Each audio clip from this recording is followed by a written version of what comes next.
ভাইয়া, ও ভাইয়া, এটা তুমি আমাকে কোথায় নিয়ে এসেছো? চারদিকে কিরকম ভয়ঙ্কর ডাক! ওরে বাবা!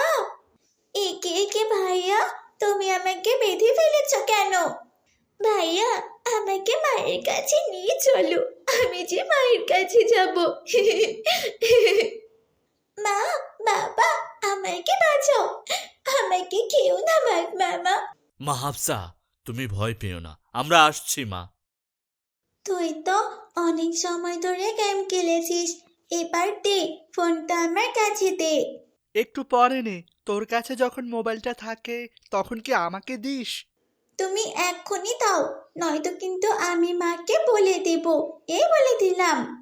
যা, বল গিয়ে মাকে, দেখি মা আমাকে কি করতে পারে। স্নিগ্ধ মায়া অপরূপ সাজে খুন বাহারি শোভা। মা, ও মা, তুমি ভাইয়াকে বলো না ফোনটা আমাকে দিতে। সে অনেকক্ষণ ধরে ফোনে গেম খেলছে। তোদের জ্বালায় আমি আর বাঁচবো না। আয় আয় আমার সাথে। ধর ধর ধর, ওকে মার, ওকে মার। আরেকজন আমার কাছে আসো, আমাকে ডাউন করে ফেলেছে, তাড়াতাড়ি আসো, মারো মারো। রাকিব, এই রাকিব, ফোনটা এখন ওর কাছে দাও বাবা। আরে যা ভাগ, তোকে মোবাইল দিব না। আরে চালু করো চালু করো, রিভাইভ দে, রিভাইভ দে, তা নাহলে মরে যাব, মরে গেলাম তো। আরে আরে যাবি না, তোকে মেরে দিবে। এই রাকিব, ফোনটা হাফসার কাছে দাও। ও ধুত্তুরি না মা, তুমি, আমি ভেবেছি হাফসা। মা, এখন পাবজি খেলছি, এখন ফোন দেওয়া যাবে না। দেখেছো তো মা, তুমি দেখেছো? তোমার কোনো কথাও শোনে না। ও একদম বয়রা হয়ে গেছে। তখনই সেখানে রাকিবের বাবা চলে আসে।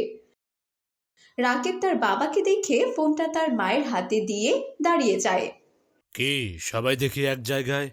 বাবা, ভাইয়া না গেম খেলছিল জানো, তোমাকে দেখে ফোনটা মায়ের কাছে দিয়ে দিয়েছে।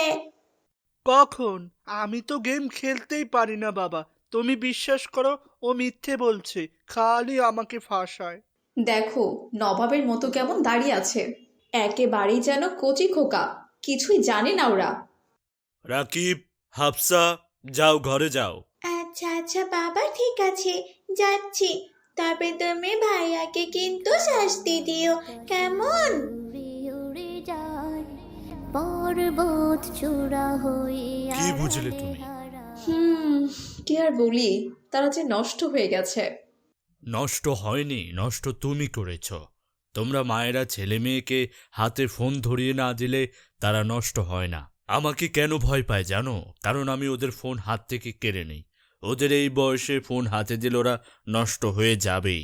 আমি কি আর করব বলো, এই ফোন না হলে যে ওরা খাবার খেতে চায় না, আবার পড়তেও বসতে চায় না। তুমি সবসময় শুধু আমারই দোষ দাও। এখন আমি কি করব বলো তো? এই ফোনের জন্য একদিন অনেক বড় বিপদ হতে পারে। ফোন থেকে তাদেরকে দূরে রাখো। বিপদ ঘটতে সময় লাগে না। এখন আমাকে খাবার দাও। জানিস রায়হান, কাল যে ম্যাচটা খেলেছিলাম সেই জমেছিল, একাই পুরো স্কোয়াড শেষ করে দিয়েছিলাম, এরপরে বাবা চলে আসছে। আরে বলিস না, আমার বোনটার জন্য খেলতেই পারছি না, খালি ডিস্টার্ব করে। আমার বোন হাফসাও তো এটাই করে, ওর জন্য মোবাইলটা মন ভরে চালাতে পারে না। আমার বোন না হলে জঙ্গলে নিয়ে বাঘের মুখে দিয়ে আসতাম, তাহলে আর ভাগ দিতে হতো না।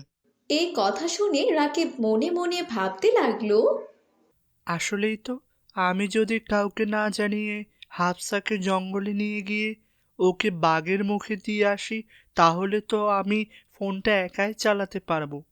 কিরে, কি ভাবছিস? না, আমারও ইচ্ছে করছে হাফসাকে এক্ষুনি জঙ্গলে নিয়ে রেখে আসি। তারপর রাকিব ও রায়হান যার যার বাড়িতে চলে যায়। যেই ভাবা সেই কাজ। রাকিব বাড়িতে গিয়ে হাফসাকে বলল, বোন চলো, তোকে আজকে একটা জায়গায় নিয়ে যাব, অনেক সুন্দর, ফল ফুল, পাহাড়, পশু পাখি, তুই কি যাবি আমার সাথে? হাফসা ছিল ছোট মানুষ, সে তার ভাইয়ের কথায় রাজি হয়ে গেল। হ্যাঁ ভাইয়া, আমাকে তুমি নিয়ে চলো। দুই ভাই বোন চলো, ঘুরে আসি। চলো চলো। তারপর হাফসা ও রাকিব জঙ্গলের অনেক গভীরে গিয়ে পৌঁছায়। ভাইয়া, ও ভাইয়া, আমাকে কোথায় নিয়ে এসেছো? চারদিকে কিরকম ভয়ঙ্কর ডাক। ওরে বাবা! আরেকটু সামনে চলো, দেখবে ওখানে অনেক ফুল আছে। ভাইয়া, ও ভাইয়া, আমার যে খুব ভয় করছে। এই জায়গাটা অনেক নিশ্চুপ। আমার আমার অনেক ভয় করছে। বোন, তোমাকে কি একটা জাদু দেখাবো এখানে? তুমি কি একটা জাদু দেখবে? হ্যাঁ, আমি জাদু দেখবো ভাইয়া। কিন্তু আমার তো অনেক ভয় করছে ভাইয়া। তাহলে এই গাছটার সাথে দাঁড়াও। এই যে ভাইয়া, আমি দাঁড়িয়েছি। এবার চোখ বন্ধ করো। তারপর রাকিব তাকে বেঁধে ফেলে। একে একে ভাইয়া, তুমি আমাকে বেঁধে ফেলেছো কেন? চুপ কর, তোকে এই জঙ্গলেই থাকতে হবে। আমার কথার অবাধ্য হলে এটাই তোর শাস্তি। তুই বেঁচে থাকলে আমি মোবাইল চালাতে পারবো না। এখন আর কাউকে ভাগ দিতে হবে না। হা হা হা। ভাইয়া, তুমি আমার বাঁধন খুলে দাও না ভাইয়া। আমি আর এখন থেকে তোমার কাছ থেকে মোবাইল ফোন নিব না, সত্যি বলছি। ভাইয়া, আমার বাঁধন তুমি খুলে দাও। চুপ কর, তোকে এখানেই মরতে হবে। মোবাইল এখন থেকে আমার। হা হা হা হা। ভাইয়া, আমাকে মায়ের কাছে নিয়ে চলো। আমি যে মায়ের কাছে যাব। হাফসাকে গাছে বেঁধে রেখে রাকিব সেখান থেকে বাড়িতে চলে যায়।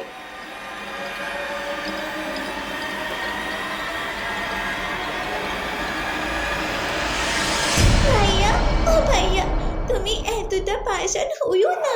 আমাকে আমাকে তোমার সাথে নিয়ে চলো। আমাকে ছেড়ে কোথাও যেও না। বেশ কিছুক্ষণ পর রাকিব, সন্ধ্যা হয়ে গেল, তোর বোনকে তো দেখছি না, কোথায় যে গেল মেয়েটা? এই হাফসার বাবা, হাফসা তো কখনো এরকম দেরি করে না, আজকে আবার কোথায় গেল? আমি মরিয়মদের বাড়িতে গিয়ে দেখি।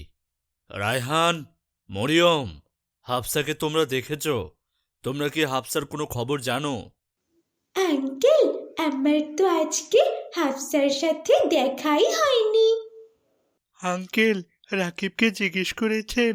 আমার তো রাকিবের উপর সন্দেহ হয়। কেন কেন? ও আমাকে বলেছিল তাদের ভিতর নাকি ফোন নিয়ে বেশ ঝগড়া হয় সব সময়। হ্যাঁ, হয়তো আজকেও হয়েছে। আঙ্কেল, কানে কানে শুনুন।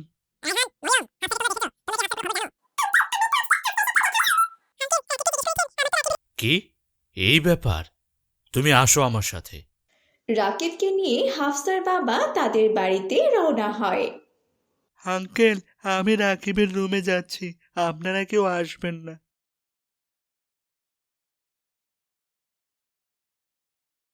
কিরে রায়হান, তুই আমাদের বাড়িতে কেন হঠাৎ? রাকিব, আমি তো আজকে আমার বোন মরিয়মকে জঙ্গলে নিয়ে পাহাড় থেকে ধাক্কা দিয়ে ফেলে দিয়েছি, কেউ দেখেনি। তার কথা শুনে রাকিব সাহস পেয়ে সব কথা বলে দেয়। আর আমারটা এখনো মনে হয় মরেনি। বুঝলাম না, কাউকে বলিস না যেন। আমি তো হাফসাকে গাছে বেঁধে রেখেছি, জানি না বাঘে কি এখনো খেয়েছে নাকি খায়নি। আমিও যদি পাহাড় থেকে ফেলে দিতাম তাহলে এতক্ষণে হয়তো মরে যেত। সত্যি বন্ধু? তখন সেখানে রাকিবের মা বাবা চলে আসে। রাকিব, ছি! তুমি তোমার বোনকে ফোনের জন্য জঙ্গলে রেখে এসেছ। তোমার বোনের জন্য একটু মায়া হলো না? এই হাফসার মা, তোমাকে বলেছিলাম না তাদের হাতে ফোন দিতে না? তারপর রাকিবকে নিয়ে তারা সেই জঙ্গলের ভিতরে চলে যায়।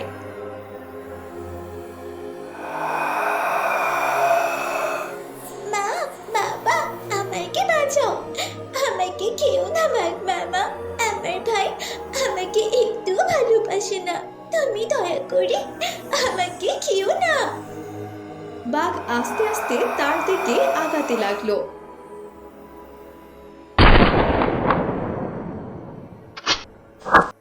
বাঘ বন্দুকের আওয়াজ পেয়ে সেখান থেকে চলে যায়। মা হাফসা, তুমি ভয় পেও না, আমরা আসছি মা। মা, বাবা, তোমরা এসেছো?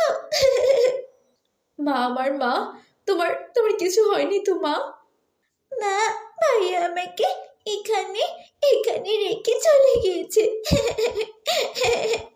আমার জন্য ভাইয়ার একটু মায়া হলো না মা। ভাইয়াকে আমি অনেকবার বলেছি, ভাইয়া এখানে একা রেখে যেও না। জানো মা, ভাইয়া আমার কোনো কথাই শুনলো না। রাকিব, তুমি যা করেছো তা কি তুমি বুঝতে পেরেছো? তুমি একটু ফোন চালানোর জন্য তোমার বোনকে মৃত্যুর দুয়ারে ঠেলে দিলে। বাবা, আমি কি করব? আমার ফোন চালাতে চালাতে অনেক নেশা হয়ে গিয়েছিল। আমি ফোন চালাতে না পারলে আমার মাথা খারাপ হয়ে যায়। আমি কখনো ভাবিনি যে এত খারাপ কাজ করব। এই মোবাইল আমাদের 5% উপকার করে আর 95% ক্ষতি করে। আজ থেকে আমরা আর টাচ মোবাইল চালাবোই না। এই মোবাইলের জন্য জেনা, ব্যভিচার, খুন খারাপি দিন দিন বেড়েই চলছে। হাফসার বাবা, আজ থেকে টাচ মোবাইল শুধু তুমি তোমার কাছেই রাখবে। আমরা মায়েরা আদরে আদরে ছেলে মেয়েদেরকে একদম নষ্ট করে দিচ্ছি। একদম ঠিক বলেছ তুমি। কেউ সন্তানকে মোবাইল দিবেন না, হোক সেটা ইসলামিক কার্টুন। হাফসা মামুনি, আমাদের জন্য দোয়া করো। হে পবিত্র সত্য এক ও অদ্বিতীয় আল্লাহ তাআলা, আপনি প্রমাণিত সর্বশক্তিমান আল্লাহ, যাকে কেউ মিথ্যা প্রমাণ করতে কখনোই পারেনি আর পারবেও না। আমাদের ভাই বোনদের মোবাইলের নেশা থেকে বিরত রাখুন। হে আল্লাহ তাআলা, আমাদের বাংলাদেশ, ভারত এবং ফিলিস্তিনি ও সকল মুসলিম ভাই বোনদেরকে ক্ষমা করুন। কাফেরদের তৈরি সকল খারাপি থেকে রক্ষা করুন। যারা মুসলিমদের উপর জুলুম করে তাদেরকে আপনি ধ্বংস করে দিন এবং কাফেরদের বিরুদ্ধে শক্তি দান করুন।